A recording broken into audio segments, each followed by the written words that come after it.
Hello student, welcome to pharmacy notes by us. आज अपन देखेंगे फार्माकोकाइनेटिक पार्ट 2। यहाँ पे अपन बात करेंगे मेम्ब्रेन ट्रांसपोर्टेशन की, जिसके अंदर अपन कंसिडर करेंगे स्पेशलाइज्ड ट्रांसपोर्टेशन। जैसा कि अपन ने फर्स्ट पार्ट को प्रीवियस अपने वीडियो के अंदर देखा था, दैट इज पैसिव डिफ्यूजन। तो यहाँ पे अपन स्पेशलाइज्ड ट्रांसपोर्टेशन को देखेंगे कि किस तरीके से स्पेशलाइज्ड ट्रांसपोर्टेशन की हेल्प से ड्रग्स जो है वो बायोलॉजिकल मेम्ब्रेन को क्रॉस कर पाती है। So this can be carrier mediated और बाय पिनोसाइटोसिस। ये दो तरीके से हो सकता है, वन इज कैरियर मीडिएटेड और बाय पिनोसाइटोसिस। पहले अपन देखेंगे carrier transportation. So all cell membrane express a trans membrane protein which serve as a carrier. यहाँ पे क्या होगा, देखिए यहाँ पे ये जो बायोलॉजिकल मेम्ब्रेन है, इस मेम्ब्रेन को क्रॉस करने के लिए एक कैरियर होगा। जैसा कि मैंने आपको प्रीवियस वीडियो के अंदर भी बताया था कि extrinsic protein sometime behave as a carrier. तो ये जो कैरियर है, ये आपकी जो ड्रग है उसको लेगा और इस मेम्ब्रेन के थ्रू क्रॉस करवाएगा और साइटोसोलिक पार्ट में उसको रिलीज कर देगा और फिर वापस अपनी इसी स्टेट में आ जाएगा।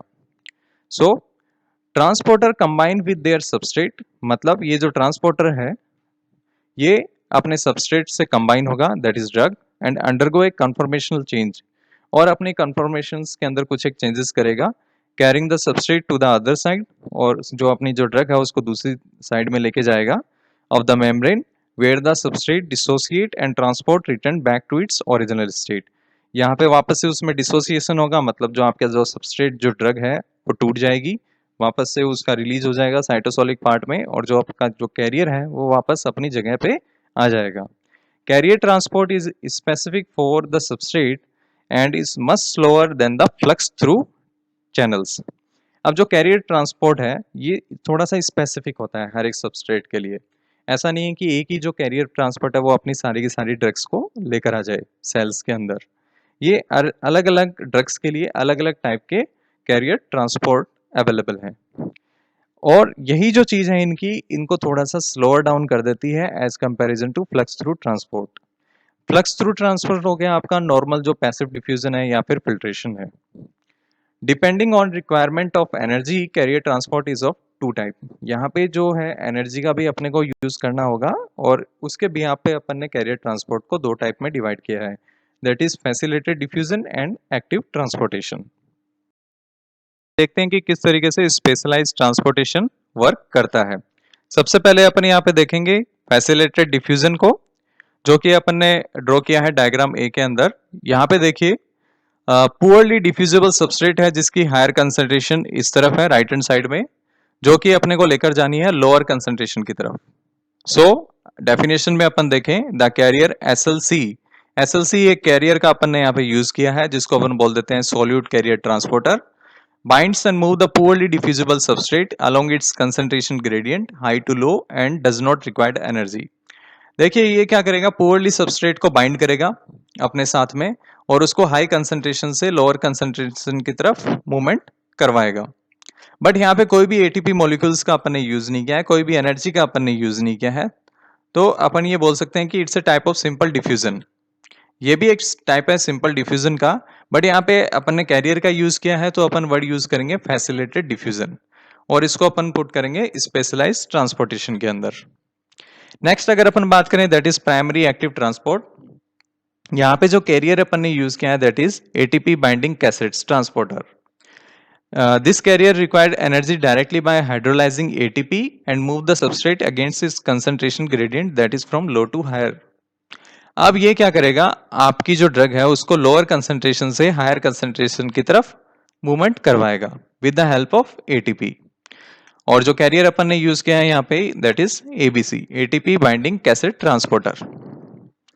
नेक्स्ट अपन देखें तो ये है, ये भी मतलब दोनों जो है ये एक टाइप के प्राइमरी एक्टिव ट्रांसपोर्टेशन ही है, बट इनके अंदर जो डायरेक्शन ऑफ सबस्ट्रेट है वो थोड़ी सी डिफरेंट है। इन दोनों को अपन बोलेंगे सिंपोर्ट एंड एंटीपोर्ट ट्रांसपोर्टेशन। यहाँ पे अपन दो दो सबस्ट्रेट्स का यूज करेंगे, substrate A and substrate B. अगर अपन सिंपोर्ट की बात करें तो the carrier move the substrate A against its concentration gradient by utilizing energy from downhill movement of another substrate B in the same direction. देखिए यहाँ पे जो डाउनहिल मूवमेंट है बी का, डाउनहिल मूवमेंट हो गया simple diffusion from a concentration of higher to lower concentration. तो अपन देखते हैं सबसे पहले सबस्ट्रेट बी को। सबस्ट्रेट बी देखिए आप, यहाँ पे इस साइड में सबस्ट्रेट बी की जो कंसंट्रेशन है वो बहुत ज्यादा है। अब सबस्ट्रेट बी कौन है इसमें, जो रेड डॉट है वो, यहाँ पे इसकी कंसंट्रेशन बहुत ज्यादा है। ये इस कंसंट्रेशन से लोअर कंसंट्रेशन की तरफ जाने की कोशिश करेगा। सो इसको अपन बोल देंगे simple diffusion. But substrate A को अपन देखो, सबस्ट्रेट ए की जो कंसंट्रेशन है वो यहाँ पे बहुत ज्यादा लो है। That is the low concentration of substrate A, जो कि अपन ने ब्लू डॉट से दिखाया है। वहीं अगर इस साइड अपन देखें तो सबस्ट्रेट ए की कंसंट्रेशन बहुत ज्यादा है। अब अपने को क्या करना है, अपने को सबस्ट्रेट ए को लोअर कंसंट्रेशन से हायर कंसंट्रेशन की तरफ लेकर आना है with the help of substrate B. अब सबस्ट्रेट बी तो कैसे मूव करेगा, उसकी कंसंट्रेशन इधर ज्यादा है, वो इधर से अपनी लोअर कंसंट्रेशन की तरफ जाने की कोशिश करेगा। और उसके साथ में जो कि SLC अपन ने यूज किया है, उसके साथ में सबस्ट्रेट ए भी अपना बाइंड होगा और ये दोनों को ही एक डायरेक्शन में मूवमेंट करवाएगा। तो इस टाइप के ट्रांसपोर्टेशन को अपन बोल देते हैं सिम्पोर्ट ट्रांसपोर्टेशन। वहीं अगर एंटीपोर्ट की अपन बात करें तो जो सबस्ट्रेट बी है उसकी कंसंट्रेशन राइट हैंड साइड में बहुत ज्यादा है, वही concentration of A right hand side में बहुत ज्यादा है। अब अपने को क्या करना है, again the carrier move the substrate A against its concentration gradient.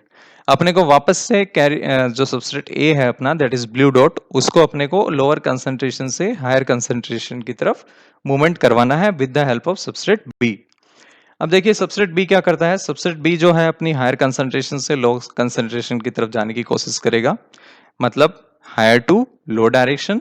और वहीं जब ये कैरियर उसको मूव करवाएगा तो जो अपना जो ए सबस्ट्रेट है वो कैरियर के साथ में बाइंड होगा और अपना जो रिलीज है वो हायर कंसंट्रेशन की तरफ करवा देगा। तो यहाँ पे अपन डायरेक्शन देखें सबस्ट्रेट बी की, तो सबस्ट्रेट जो बी है वो तो अपना जाना चाहता है इस डायरेक्शन में, that is from higher concentration to low concentration. और सबस्ट्रेट ए जो है वो अपना आना चाहता है from low concentration to higher concentration. अब ये दोनों ही डायरेक्शन अपोजिट हैं, इसलिए अपन ने इसको नाम दिया है एंटीपोड ट्रांसपोर्टेशन। सो नेक्स्ट अपन डिटेल में देखेंगे इनकी डेफिनेशन के साथ में कुछ एक और डिटेल। सबसे पहले अपन बात करते हैं फैसिलिटेड डिफ्यूजन, जो कि अपन देख भी चुके हैं। So the solute carrier transporter operate passively without needing energy and translocate the substrate higher to lower concentration. It facilitate permeation of poorly diffusible substrate. ये पुअरली डिफ्यूजिबल सबस्ट्रेट का परमिशन को थोड़ा सा हेल्प करेगा। एग्जाम्पल के तौर पे देखें अपन, entry of glucose into muscles and fat cells by the help of glucose transporter. ये जो ट्रांसपोर्टर है ये आपके बहुत ज्यादा काम आने वाला है फार्माकोलॉजी में, तो थोड़ा सा इस पे अपना कंसंट्रेशन दें। That is GLUT4। ये जो है हेल्प करता है ग्लूकोज को मसल्स के अंदर और फैट के अंदर लाने के लिए। So it's a type of facilitated diffusion. कोई भी आपसे पूछता है कि ग्लूकोज की एंट्री मसल्स के अंदर, फैट्स के अंदर किस टाइप की एंट्री है, तो अपन सिंपली कह सकते हैं इस type of specialized transportation with the help of facilitated diffusion and GLUT transporter. Next अपन देखें एक्टिव ट्रांसपोर्टेशन के अंदर, इट रिक्वायर्ड एनर्जी, जैसा कि अपन ने देखा, it is inhibited by metabolic poisons and transports the solute against इस इलेक्ट्रोकेमिकल ग्रेडियंट। अब ये क्या है कि लो कंसंट्रेशन से हाई कंसंट्रेशन की तरफ मूवमेंट करवाता है और ये मेटाबॉलिक पॉइजंस की हेल्प से इनहिबिट भी किया जा सकता है। Metabolic poison are the type of drugs जो कि अपन लेते हैं एक्टिव ट्रांसपोर्टेशन को रोकने के लिए। So next one is resulting in selective accumulation of the substrate on one side. अब देखिए इसकी जो सबसे बड़ी जो दिक्कत है वो ये है कि इसमें एक तरफ आपका एक्यूमुलेशन बहुत ज़्यादा हो जाएगा ड्रग का comparative to the other side.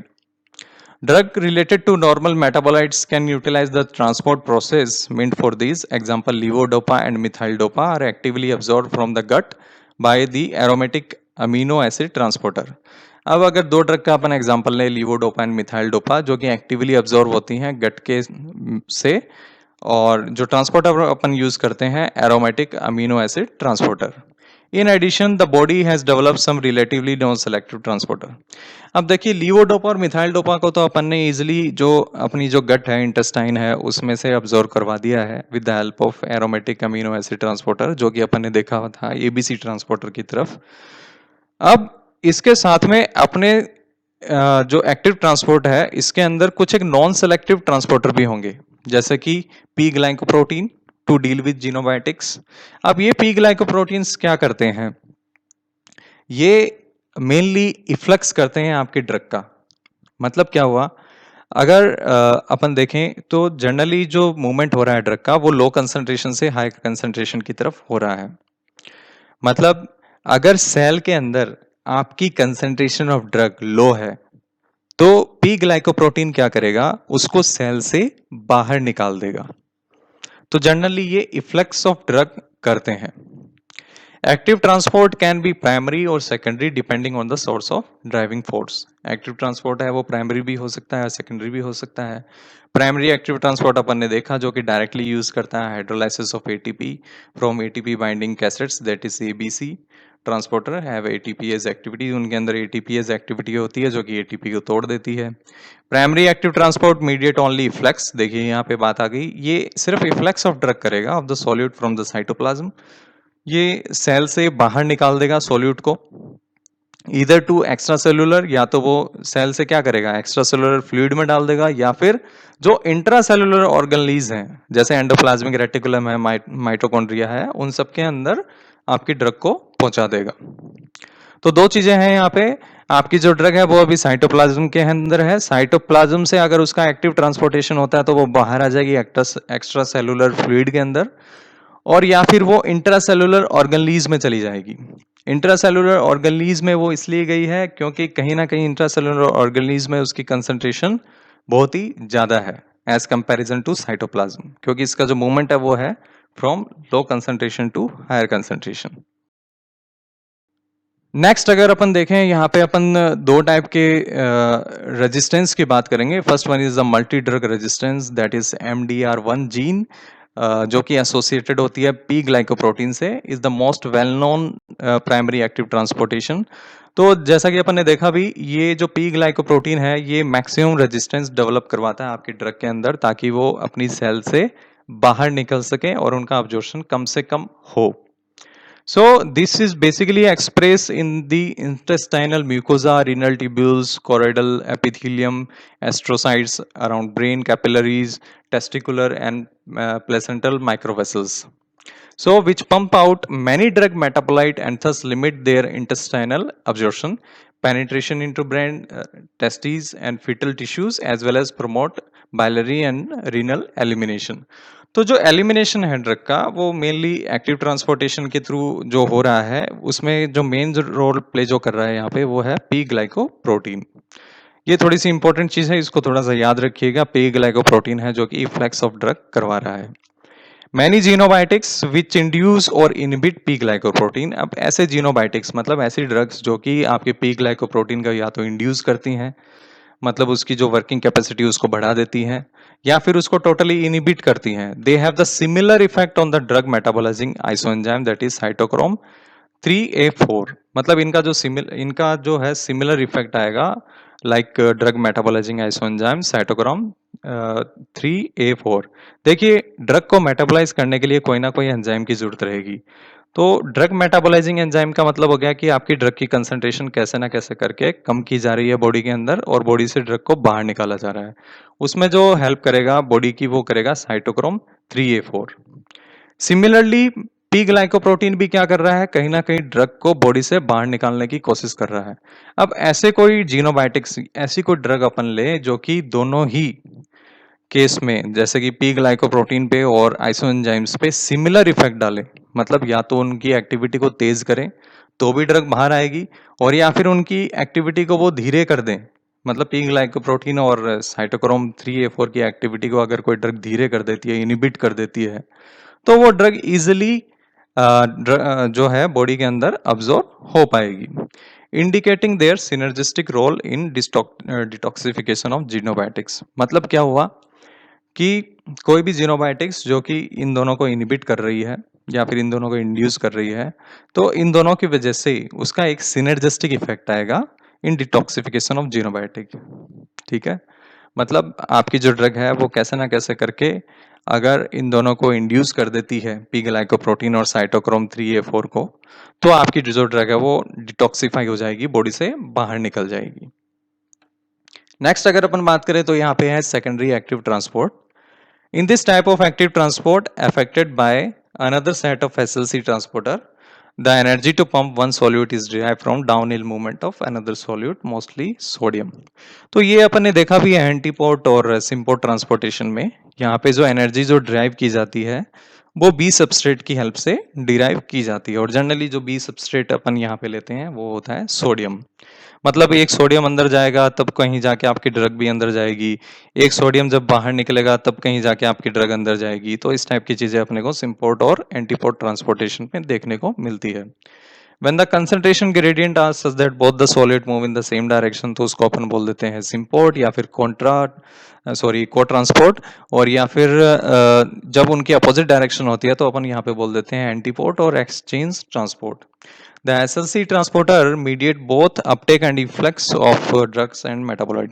अब यहाँ पे एक और चीज नोट करने वाली है कि जो सेकेंडरी एक्टिव ट्रांसपोर्ट है वो अपटेक भी करता है ड्रग का और रिफ्लेक्स भी करवाता है, मतलब ड्रग को बाहर भी निकालता है और ड्रग को अंदर भी लेता है. But in case of primary active transport वो सिर्फ इफ्लेक्स ऑफ ड्रग करवाता है, मतलब ड्रग को वो सिर्फ बाहर निकालता है. The absorption of glucose in intestine and renal tubule is through secondary active transport. और यही अपन देखें absorption of glucose in intestine and renal tubule, तो वो जनरली होता है secondary active transport के through by sodium glucose transporter SGLT1 और SGLT2. अब एक और चीज यहाँ पे देखने वाली, carrier transport both facilitated diffusion and active transport is saturable. ये एक टाइम बाद में सैचुरेट हो जाते हैं जब उनके कैरियर की कमी हो जाती है, जो कि अपन देखेंगे रिसेप्टर थ्योरी के अंदर. And follow the Michaelis Menten kinetics. ये माइकलिस मेंटन कैनेटिक्स को फॉलो करने वाले हैं, मतलब फर्स्ट ऑर्डर नहीं है, सेकंड ऑर्डर नहीं है, this is Michaelis Menten kinetics. The maximal rate of transport is dependent on the density of the transporter in a particular membrane and its rate constant.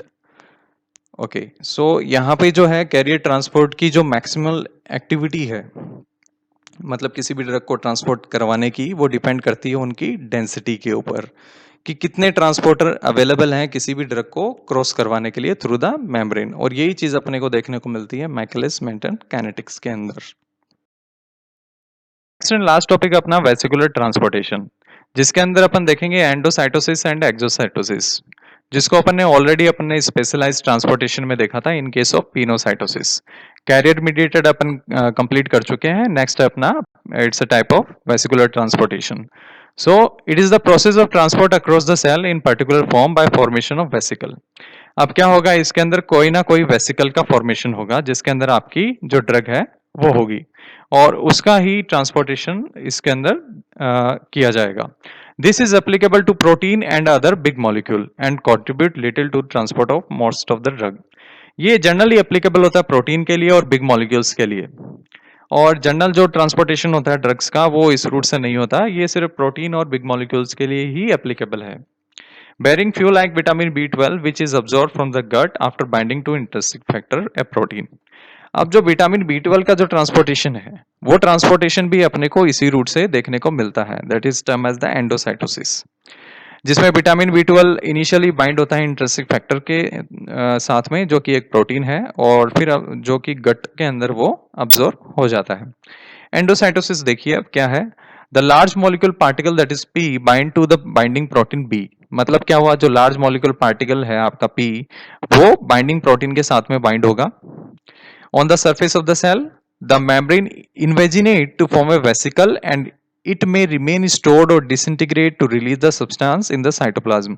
अब धीरे धीरे ये जो मेम्ब्रेन है आपकी, जो सेलुलर मेम्ब्रेन है, ये थोड़ी की थोड़ी अंदर की तरफ इन्वेजिनेट होगी और एक वेसिकल का फॉर्मेशन करेगी. अब ये जो वेसिकल है ये या तो यहीं रह सकता है, स्टोर हो जाएगा, या फिर ये कुछ टाइम के बाद में डिसइंटीग्रेट हो जाएगा सेल के अंदर और अपने जो सब्सटेंस है, जो प्रोटीन है, उनको सेल के अंदर ये रिलीज कर देगा. और दूसरा जो इसके अंदर केस जो बनता है, और be extruded across the cell by exocytosis.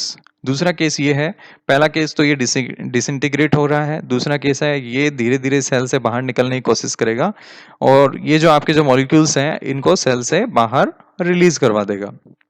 That is also term as exocytosis. अब एक्सोसाइटोसिस में क्या होता है, द पार्टिकल और द ट्रांसमीटर और hormone store with in intracellular vesicle. मतलब क्या हुआ, जो ये प्रोटीन पार्टिकल्स थे या फिर कोई भी आपका हार्मोनल्स हैं, ये सारे के सारे स्टोर होंगे इंट्रासेलुलर वेसिकल के अंदर, आपकी सेल के अंदर। अब यहाँ पे हार्मोन का अपन जिक्र इसलिए कर रहे हैं क्योंकि मैक्सिमम जो एक्सोसाइटोसिस अपने को देखने को मिलता है, ये नर्व एंडिंग के यहाँ पे अपने को देखने को मिलता है, जहां से आपके न्यूरोट्रांसमीटर्स रिलीज होते हैं। मतलब जनरली जो आपके न्यूरोट्रांसमीटर्स हैं वो एक्सोसाइटोसिस प्रोसेस के थ्रू ही रिलीज किए जाते हैं। अब ये जो आपके हार्मोन्स जो रहते हैं एज ए न्यूरोट्रांसमीटर, ये यहाँ पे किसी स्टोरेज प्रोटीन के साथ में बाइंड रहते हैं, इस वेसिकुलर फॉर्मेशन करते हैं, और फिर जब इनकी जरूरत होती है तो ये वेसिकल्स रिलीज होते हैं और ये सारे के सारे जो भी आपके हार्मोन्स हैं वो बाहर आ जाते हैं। So this is about the specialised transportation. Hope आपको ये सब कुछ समझ में आया होगा। Please like, share and subscribe. Thanks.